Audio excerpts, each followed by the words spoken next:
Oi, meus irmãos macumbeiros, tudo bem com vocês? Hoje eu vou contar a história de Teresa, mais conhecida como Maria Padilha das Almas. Seu nome era Teresa. Viveu no Brasil por volta do século XVIII, em Ilhéus, Bahia. Nasceu de um parto difícil por questões de precariedade. Seus pais eram pessoas humildes e não tinham acesso tão fácil a hospitais, nem a médicos. Sentindo que a bebê iria nascer e já sentindo as dores do parto, seus pais saíram andando, procurando qualquer ajuda.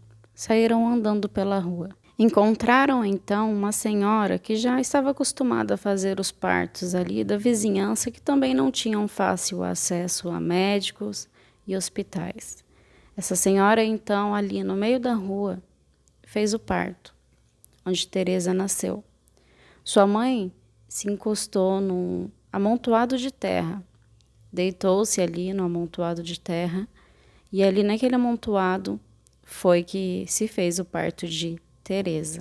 Vindo daí o nome Teresa, que significa natural da terra.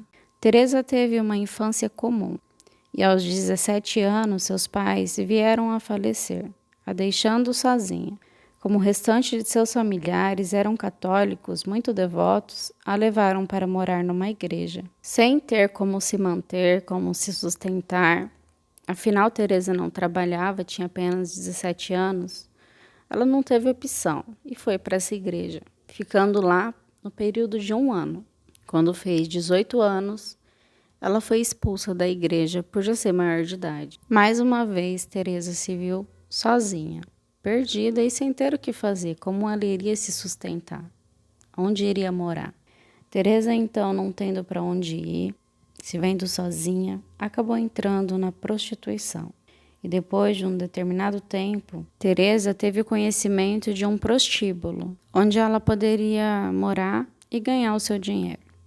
Foi quando, ao entrar nesse prostíbulo, se depara com uma moça chamada, então, Maria Quitéria.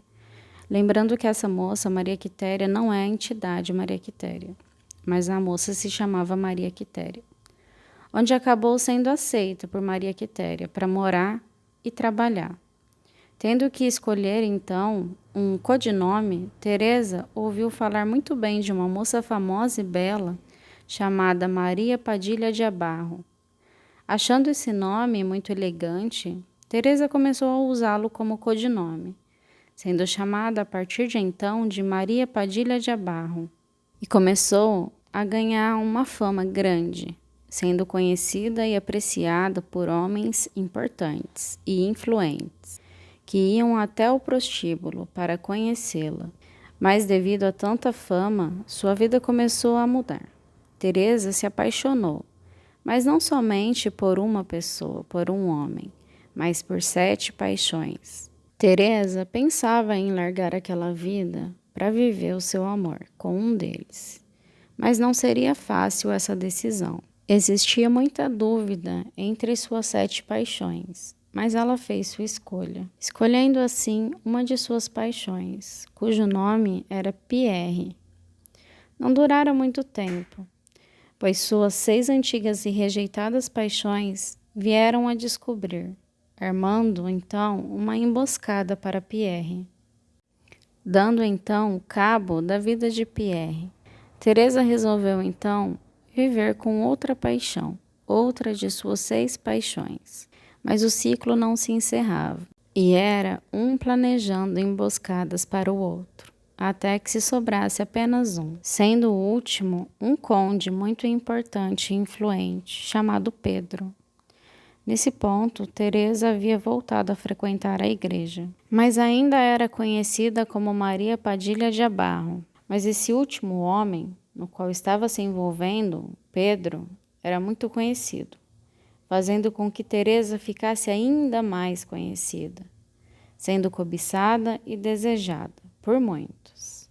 Em uma das tentativas de Teresa de se confessar na igreja, ao sair pela porta, ela é parada por um homem, que a agarra e lhe rouba um beijo. Pedro chega bem na hora e acaba vendo o acontecido, e vai imediatamente em direção ao homem, onde uma briga se inicia. Pedro acaba sendo baleado no peito e, já caído, dando seus últimos suspiros, ele chama Teresa para perto dele. Quando Teresa se aproxima de Pedro, Pedro então crava um punhal em seu coração e diz que se ele não pudesse ter o amor de Teresa, ninguém mais o teria. E assim foi o seu desencarne. Ao chegar no plano espiritual, totalmente perdida e acompanhada pelos espíritos de suas 7 paixões, seus 7 amores, Maria Quitéria, aí sim então a entidade, Maria Quitéria resolve ajudar Teresa, Maria Padilha, e coloca ela num lugar mais sólido, um lugar onde ela pudesse aprender, onde ela pudesse trabalhar e entender o que estava acontecendo. Teresa, então, foi encarregada de voltar em terra para ajudar aqueles que sofrem por amor e não são correspondidos, mas agora não chamada mais de Maria Padilha de Abarro, mas sim de Maria Padilha das Almas, pois agora comanda as 7 almas que trabalham para ela. Além de trabalhar na linha do amor, Maria Padilha também trabalha na linha da justiça.